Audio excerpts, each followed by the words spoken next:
할렐루야. 오늘 2부 예배 오신 여러분 모두를 주님의 이름으로 축복합니다. 여러분의 영혼이 잘된 것처럼 범사가 잘되고 강건한 주의 은혜가 있기를 바랍니다. 날씨가 정말 삼복더위듯이 엊그제 36도 이상을 올라가는 것을 보면서 정말 이제는 한여름이고 정말 찌는 듯한 더위 속에 있구나라고 하는 생각을 했어요. 그런데 이 더위 속에서 온도가 올라가면 코로나 바이러스가 활성화되지 못하고 한다고 하더니만 왜 이렇게 많이 활성화되는지 모르겠어요. 거의 이제 4차 대유행에 접어든 것 같습니다. 정부는 사회적 거리두기 3단계를 거치지도 않고 아예 4단계로 격상을 했고 짧고 굵게 끝내겠다 이렇게 말했는데, 그 예상과는 달리 신규 확진자 숫자가 좀처럼 수그러들지 않고 있습니다. 결국 지난주 금요일 또 4단계를 2주 또 연장하게 됐죠. 예배에 대한 문제를 놓고 주위 목사님들과 통화하면서 어떤 목사님이 2주만 참고 예배를 온라인으로 드리면 되지 않겠나 이렇게 이야기를 하더라고요. 물론 2주 동안만 그렇게 할 수 있고 또 2주 후에는 온전히 예배를 회복해서 예배를 드릴 수 있다고 한다면 얼마나 좋겠어요. 그러나 여러분, 우리가 지금 코로나와 함께 지내온 세월이 얼마입니까? 벌써 1년 6개월 정도 됐어요. 그래서 어느 정도 우리가 코로나를 알고요, 또 이 코로나 놈이 어떤 놈인지, 또 확산세를 띄었을 때는 어떻게 되는지를 우리가 보아왔습니다.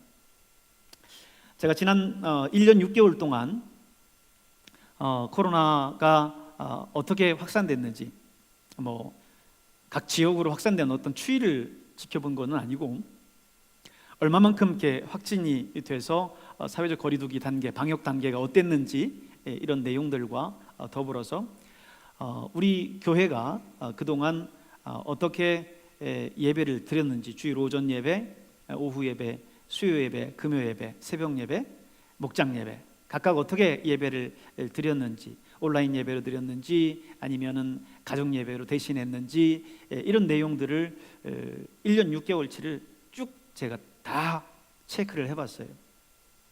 그랬더니 지난 8월 15일을 기점으로 해서, 사실은 8월 15일 기점이 아니라 휴가철을 접어들면서부터 이미 그 확산세가 시작이 됐죠.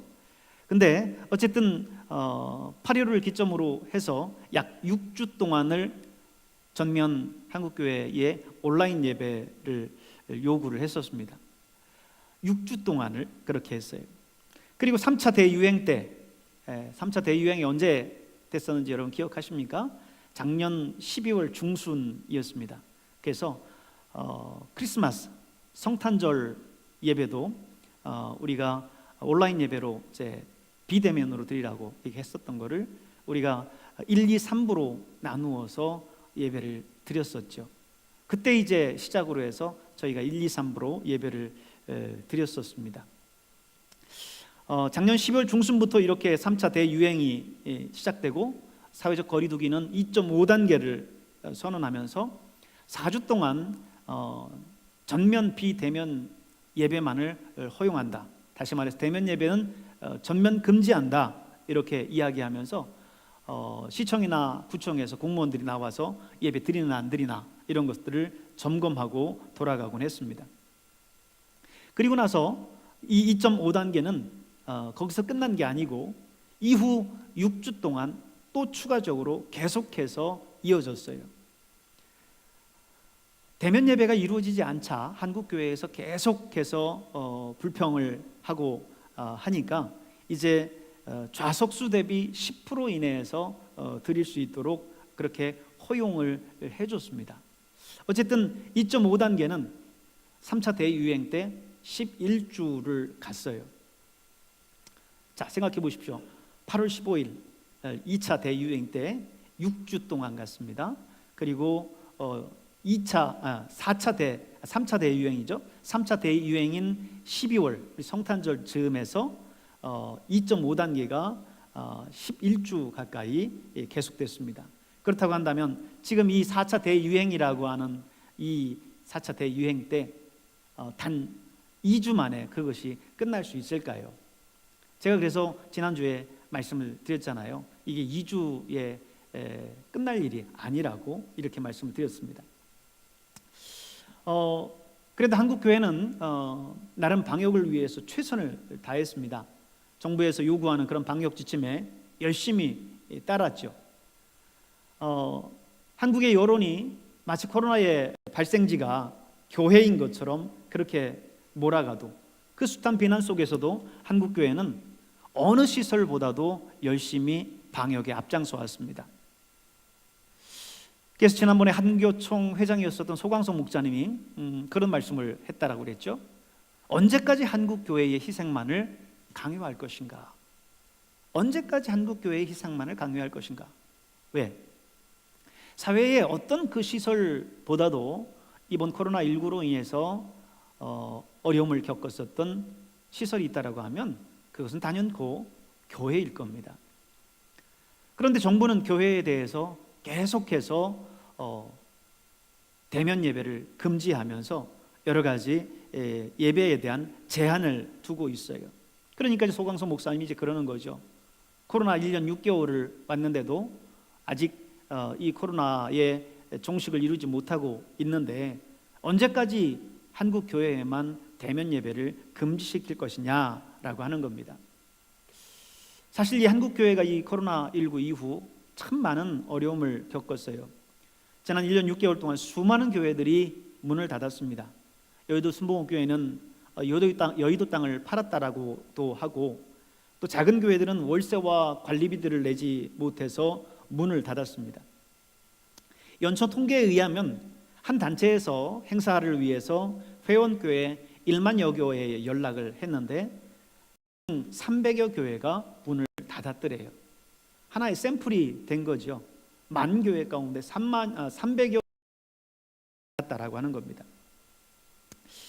처음 한두 주 온라인 예배를 드리면서 교회에서 예배를 드리지 못하는 것에 대한 그런 안타까운 마음을 가져요. 그리고 하나님 앞에 나아가서 예배 드리지 못하는 그런 죄송한 마음을 갖습니다.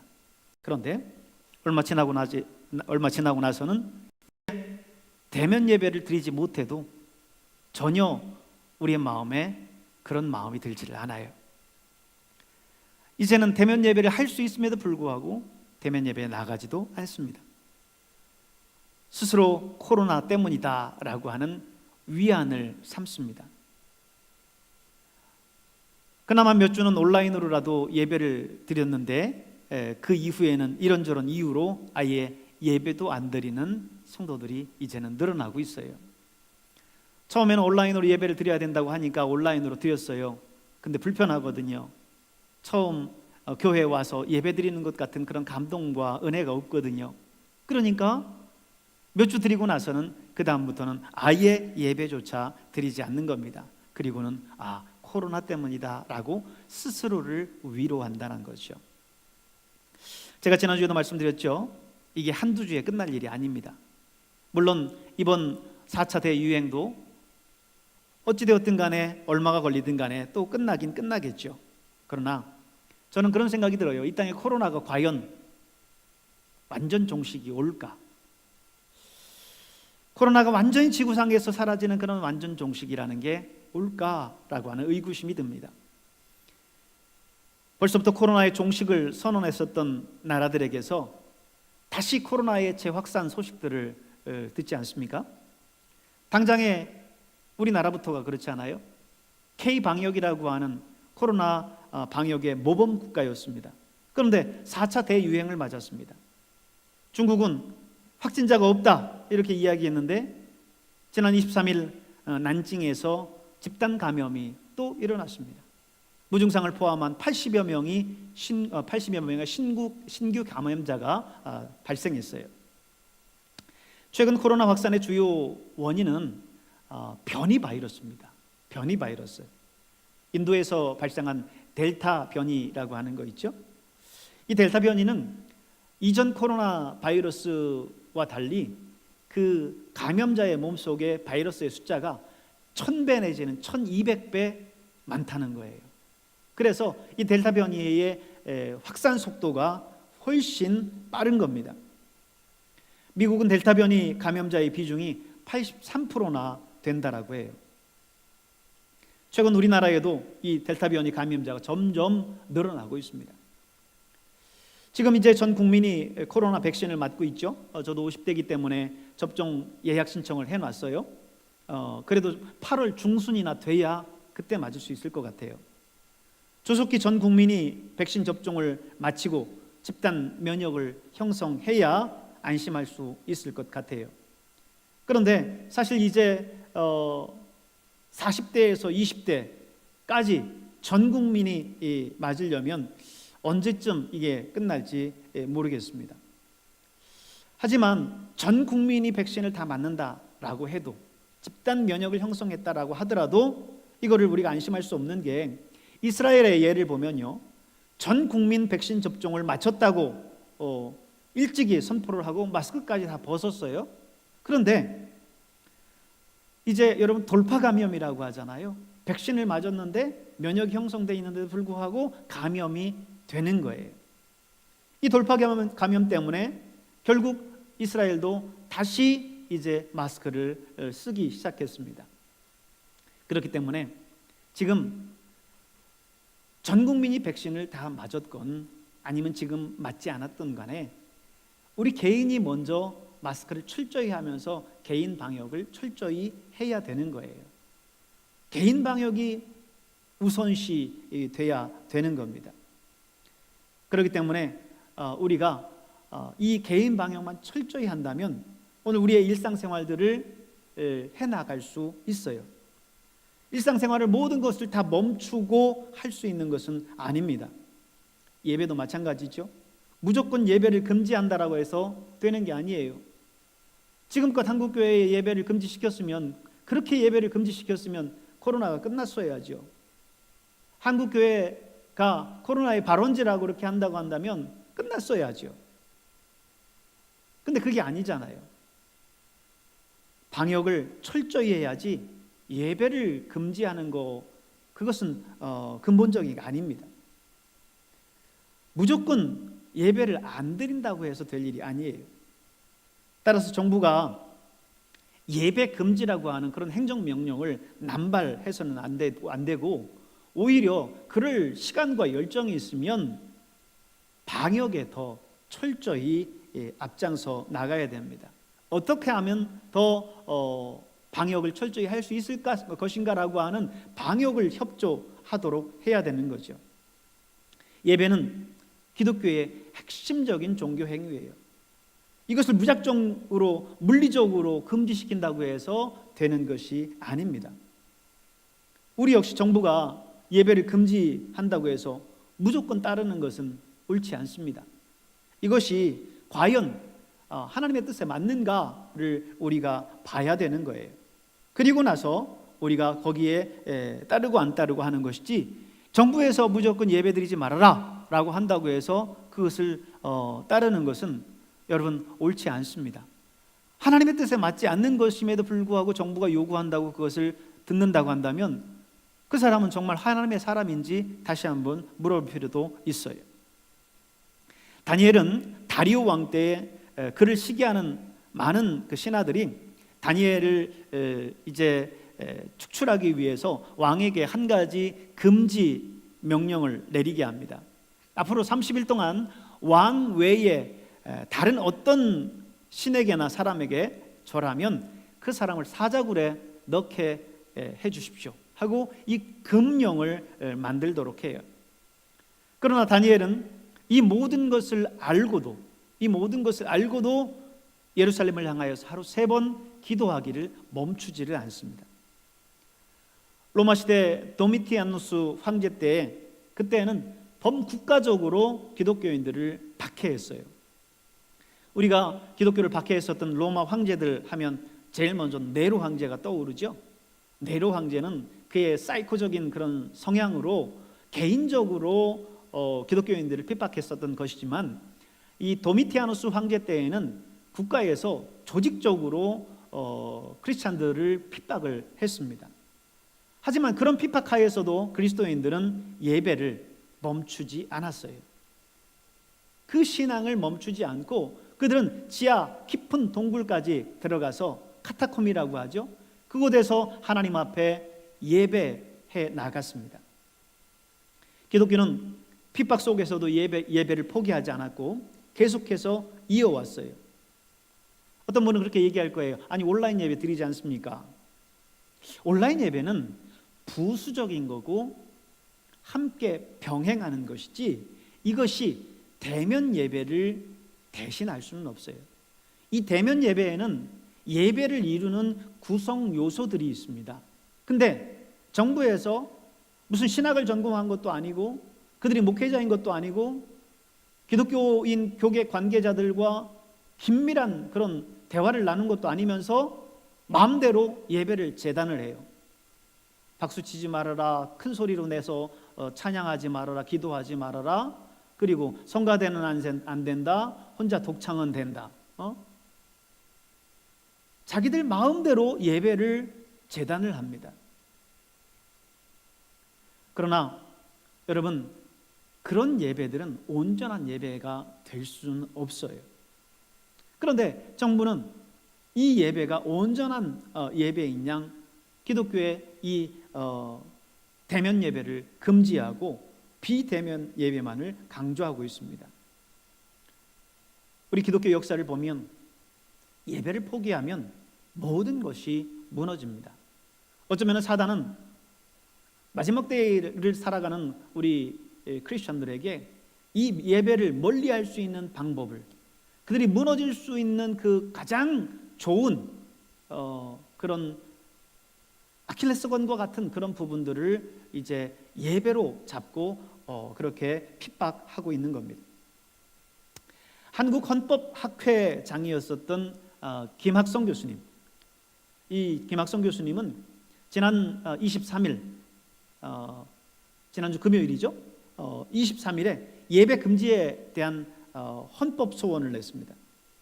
이 김학성 교수님은 대면 예배는 명백한 위헌이다 이렇게 말씀하면서 세 가지 측면에서 이야기를 했어요. 첫째는 과잉 금지에 대한 위반이다.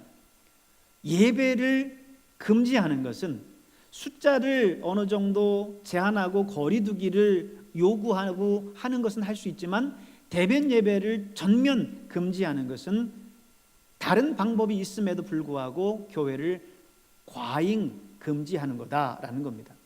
둘째는 본질적인 침해 금지에 대한 위반이다. 기독교는 이 예배를 통해서 하나님 앞에 영광 돌리는 종교입니다. 이 예배가 기독교의 핵심이에요. 그런데 이 핵심, 이 본질적인 종교의 자유, 예배의 자유를 침해하고 있다라고 하는 거죠. 셋째는 평등의 원칙에도 어긋난다는 거예요. 그렇죠? 주변에 있는 백화점이나 마트나 이런 데를 보면 교회보다도 훨씬 그 방역이 허술해요. 지나가면서 손 한 번 대고 열체크하고 그냥 지나 들어가거든요. 그러나 교회는 열체크하고 방명록 적고 거리두기하고 계속해서 돌아다니는 것도 아니고 그 자리에 앉아서 한쪽 방향만을 보면서 예배드리고 가지요. 마트는 수많은 사람들이 하루 종일 다닙니다. 그러나 교회는 일정한 사람들이 한두 시간 예배드리고 끝나는 거예요. 그런데 왜 마트는 허락하고 교회는 전면 금지하냐는 거죠. 평등의 원칙에 어긋난다는 것입니다. 이 세 가지 이유를 들어서 그는 예배 금지에 대한 헌법 소원을 냈어요. 김 교수님은 여기에서 대면 예배와 비대면 예배의 차이를 대중들이 이해하기 쉽게 설명을 이렇게 했어요. 비대면 예배는 TV를 통해서 영화 한 편 보듯 정성 없이 예배를 보는 것이다. 우리가 흔히 예배 본다 그러잖아요. 예배는 드리는 거지 예배는 보는 게 아닙니다. 근데 영화는 보잖아요. 그죠? TV는 보잖아요. 그렇게 TV나 영화를 보듯이 예배를 보는 것, 그게 바로 비대면 예배다. 그러나 대면 예배는 그 자리에 와서 하나님 앞에 자신의 몸과 마음과 영혼을 다해서 하나님 앞에 예배를 드리는 것이다. 드리는 것이다. 이렇게 이야기를 했습니다. 여러분, 우리가 코로나와 함께 지나온 세월이 벌써 1년 6개월 정도 됐죠. 그리고 앞으로 얼마를 더 가야 될지는 사실 아무도 몰라요. 그런데 언제까지 여러분 예배를 포기한 채 TV를 통해서 예배를 보기만 하시겠습니까? 그렇게 예배를 보다가 결국은 믿음을 잃어버리고 그 예배를 보는 것조차 하지 않는 경우가 얼마나 많아요. 여러분, 이제는 이 예배를 보는 것에서 예배를 드리는 것으로 우리의 삶의 모습을 이제는 전환해야 할 것입니다. 오늘 말씀을 보면 정말 참된 예배, 하나님이 기뻐하시는 예배가 뭐냐, 영적 예배가 뭐냐라고 하는 내용을 가지고 말씀하고 있어요. 오늘 1절에 있는 말씀을 보십시오. 같이 한번 읽어볼까요? 시작. 그러므로 형제들아, 내가 하나님의 모든 자비하심으로 너희를 권하노니 너희 몸을 하나님이 기뻐하시는 거룩한 산 제물로 드리라. 이는 너희가 드릴 영적 예배니라. 하나님이 기뻐하시는 영적인 예배는 우리 몸을 거룩한 산 제물로 드리는 예배라는 거예요. 거룩한 산 제물로 드리는 예배. 이 말을 직역하면 우리 몸을 제물 삼아서 하나님께 드리라는 것이에요. 그러면 우리는 구약의 제사를 생각해 보면요, 희생 제물을 잡아서 피를 내고 각을 뜨고 기름은 기름대로 고기는 고기대로 분리해서 제단 위에서 하나님께 태워 드립니다. 그게 구약의 제사였어요. 그런데 너희 몸을 거룩한 산 제물로 드리라 이렇게 얘기했잖아요. 제물로 드리라고 하는 건데, 그러면 우리 몸을 정말 그렇게 죽여서 번제로 드리라는 얘기인가? 우리는 오늘 산 제물이라고 하는 이 단어에 주목을 해야 돼요. 산 제물로 드리라는 거예요. 우리의 삶 속에서 하나님을 기뻐하면서 거룩하게 살아가라는 거죠. 그것이 거룩한 산 제물로 드리라라고 하는 말씀의 뜻입니다. 이것이 곧 하나님을 기쁘시게 하는 예배요, 이것이 곧 우리가 드릴 영적 예배다라는 것입니다. 이런 영적 예배를 드리기 위해서 먼저 우리는 이 세대를 본받지 말아야 돼요. 이 세대를 본받지 말아야 돼요. 2절 전반절에 너희는 이 세대를 본받지 말고 그러죠. 이 세대를 본받지 말고. 근데 여러분, 오늘 저와 여러분이 지금 이 세상 속에서 살아가고 있잖아요. 우리가 이 세상을 아예 등지고 이 세상을 벗어난 채 무슨 수도원에서 우리 일생을 살아갈 수는 없어요. 우리가 이 세상 속에 살고 있지만 이 세상을 본받지 말라라고 말하는 것은 이 세상과 구별된 삶을 살아가는 거예요. 세상 속에 있지만 세상을 닮지 않고 세상과 구별된 삶을 살으라고 하는 것입니다. 세상의 가치관과 세상의 이념을 따라 살아가지 말라는 거죠. 사실 기독교 역사를 보면요, 교회가 부흥했었던 때는 교회가 세상의 가치관을 변혁시키고 주도해 갈 때였어요. 근데 반대로 교회가 타락했을 때가 언제냐? 세상의 가치관을 따라가고 세상의 생각대로 따라가던 때, 그때 교회는 타락했습니다. 그러므로 여러분, 우리는 이 역사의 교훈을 잘 기억해야 돼요. 세상의 가치관을 따라가는 것이 아니라 세상의 가치관을 주도해 나갈 수 있어야 돼요. 그렇지 않으면 우리는 이 세상 속에서 함몰되고 또 이 세상 속에서 교회가 세상을 따라가는 그런 타락한 교회가 될 수밖에 없습니다. 이 역사의 교훈을 여러분 잊지 않는 여러분 될 수 있길 바랍니다. 여러분이 물고기 IQ가 얼마나 되는지 여러분 혹시 아십니까? 물고기의 IQ. 물고기는요, IQ가 0.4랍니다. 1도 안 돼요. 0.4래요. 그 기억력이 어느 정도 되느냐? 3초입니다. 3초.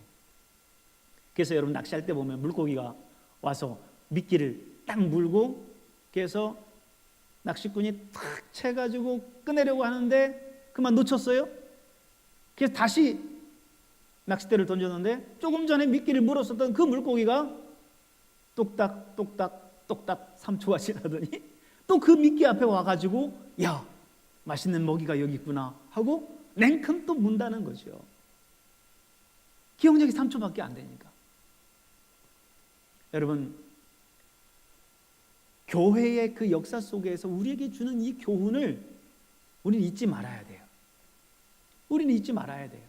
그래서 교회의 역사가 주는 그 교훈을 우리가 보고 이 세대를 본받지 않고 하나님이 말씀하시는 그 말씀을 따라서 살아가는 우리 교회가 되어야 될 것입니다.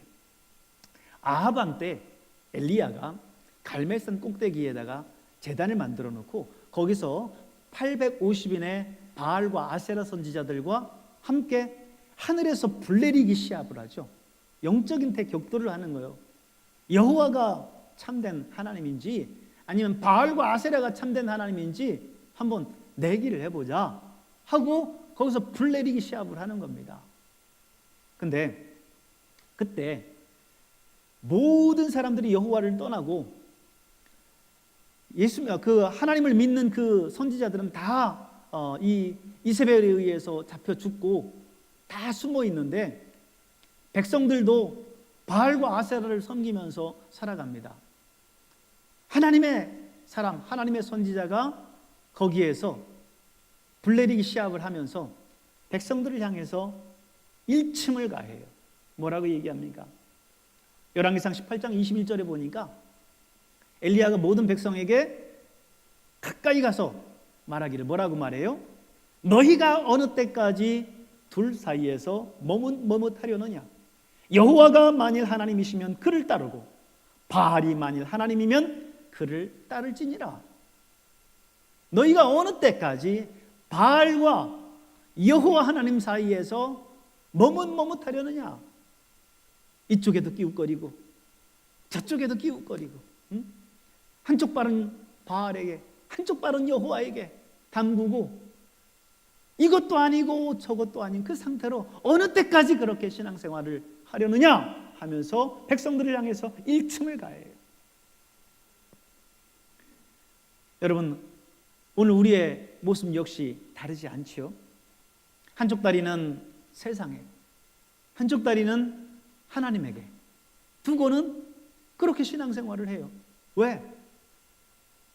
하나님만 믿고 하나님만을 의지하고 살아가자니 세상 사람들이 나를 따돌릴 것 같아. 왕따가 될 것 같아.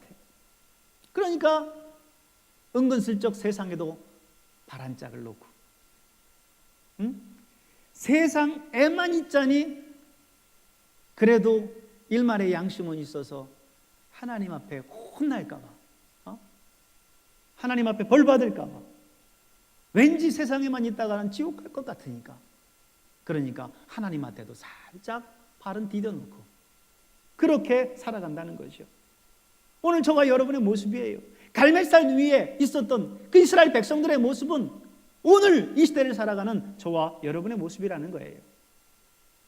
하나님이 오늘 우리에게 엘리야가 말했던 것처럼 우리에게 그렇게 말씀하시지 않습니까?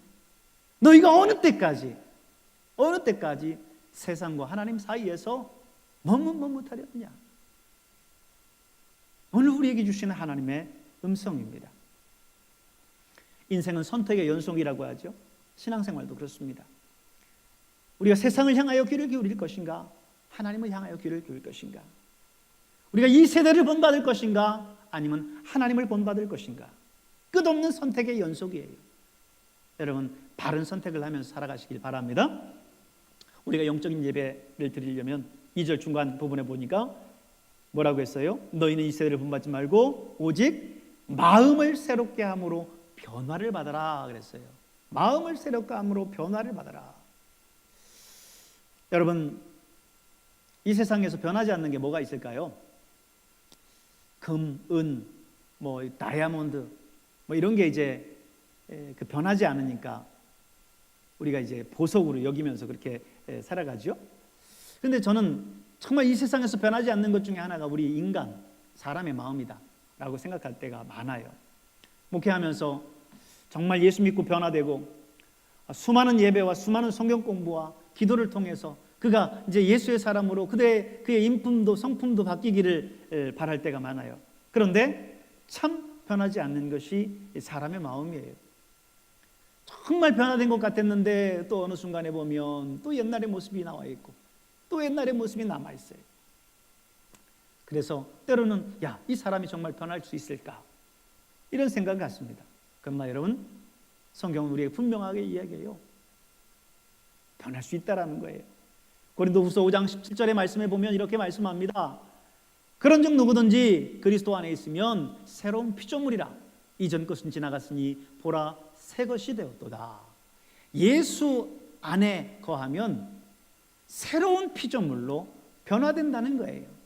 이 세상을 쫓았었던 옛사람의 모습이 아니라 예수의 사람으로 온전히 변화된다라고 하는 것입니다. 그래서 마음을 새롭게 함으로 변화를 받아라고 말씀하는 것은 인간은 변화될 수 있다라고 하는 이 내용을 전제하고 있는 거예요. 더 은혜로운 모습, 더 충만한 모습, 더 믿음 있는 모습으로 여러분 변해야 될 것입니다. 여러분, 진돗개 아시죠? 진돗개는 춤직하기로 유명한 개죠.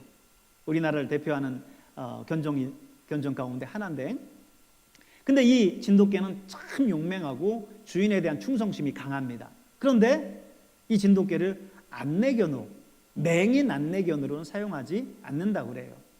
왜냐하면 이 진돗개는 한 번 주인은 평생 주인이라고, 한 번 충성하기 시작하면 완전히 사육신처럼 하늘 아래 태양이 하나듯 내가 섬기는 군주도 하나다라고 완전히 이 진돗개는요 한 주인만을 섬겨요. 그러다 보니까 맹인 안내를 위해서 조련을 했었던 조련사한테는 잘 따르는데 새로운 주인인 이 맹인한테 가져다 주면 거기에는 또 잘 안 따른다는 거예요. 그래서 맹인 안내견으로는 잘 사용하지 않는다라고 해요. 여러분, 오늘 우리가 이런 사람이 되어서는 안 돼요.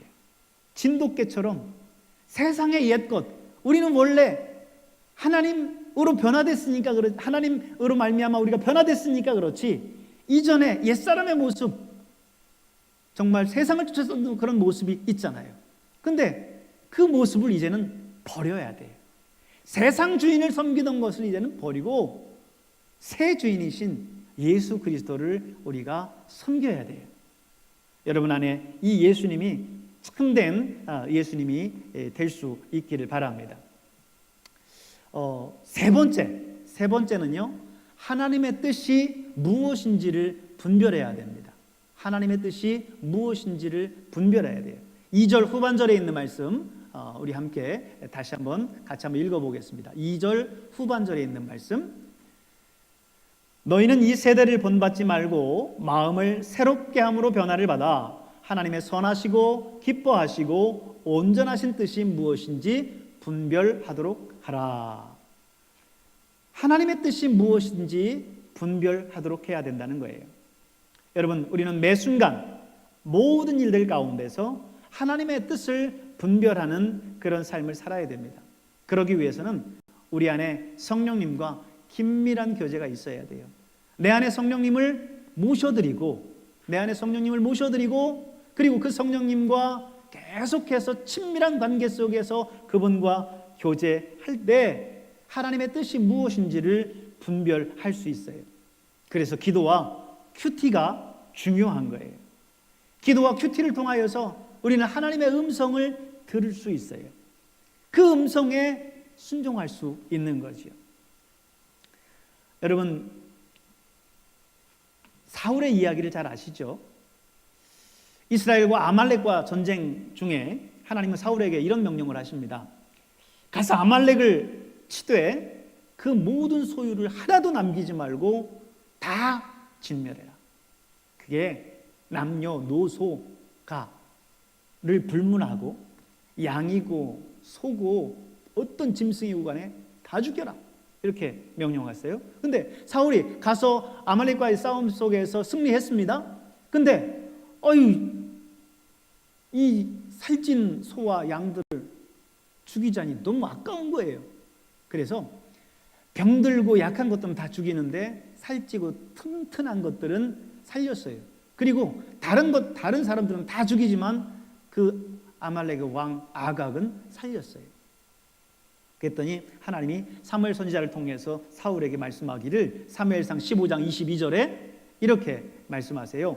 여호와께서 번제와 다른 제사를 그 목소리 순종하심을 좋아하심같이 좋아하시겠나이까? 순종이 제사보다 낫고 듣는 것이 수양의 기름보다 낫습니다. 그랬습니다. 여러분, 하나님의 뜻이 무엇인지를 제대로 분별할 수 있어야 돼요. 하나님의 뜻이 무엇인지 분별할 수 있어야 돼요. 그래야 하나님의 말씀 앞에 제대로 순종할 수 있어요. 오늘 하나님이 사울에게 원하셨었던 것은 그 튼튼한 그 살진 송아지가 아니에요. 사울은 그 살진 송아지를 가져다가 하나님 앞에 제사 드리면 얼마나 좋습니까? 이렇게 말하지만 하나님의 뜻은 그게 아닙니다. 하나님의 뜻은 사울이 하나님의 말씀 앞에 철저히 순종하기를 원하셨던 거지요. 사울은 그 하나님의 뜻을 제대로 분별하지 못했어요. 하나님의 뜻은 순종이었습니다. 여러분, 오늘 여러분의 삶 가운데에서도 하나님을 온전히 순종하면서 나아가는 여러분 될 수 있길 바랍니다. 사울과 달리 다윗은 철저하게 하나님을 따랐어요. 물론 밧세바를 범하는 그런 죄를 범하기도 했지만 그 이후 철저하게 하나님 앞에 회개했고 그는 늘 성령의 음성에 민감했습니다. 그래서 하나님을 두려워하는 그 두려운 마음들이 있었고, 그래서 사울을 죽일 수 있는 그 정말 굉장한 그 찬스가 있었는데도 불구하고 그 기회에도 사울을 기름 부음 받은 자라고 해서 죽이지 않습니다. 그래서 하나님은 그런 다윗을 하나님의 마음에 합한 자라고 말씀하셨어요. 여러분 모두가 하나님의 마음에 합한 사람들이 될 수 있기를 바랍니다. 오늘 우리는 영적인 예배에 대해서 봤습니다. 영적인 예배는 정말 하나님이 기뻐하시는 그 뜻대로 사는 것이고, 이 세상을 본받지 않고 마음을 새롭게 함으로 변화를 받고 하나님의 뜻에 따라서 순종하며 살아가는 것입니다. 오늘 이 시대를 살아가면서 하나님 앞에 예배를 드릴 수 있는 여러분 되시기를 바랍니다. 그리고 하나님 앞에 내 몸과 마음과 뜻과 상관없이 분리된 예배를 보는 그런 것이 아니라 진심으로 하나님 앞에 예배를 드리는 우리 백암교회 모든 성도가 될 수 있기를 주님의 이름으로 축복합니다. 기도하겠습니다.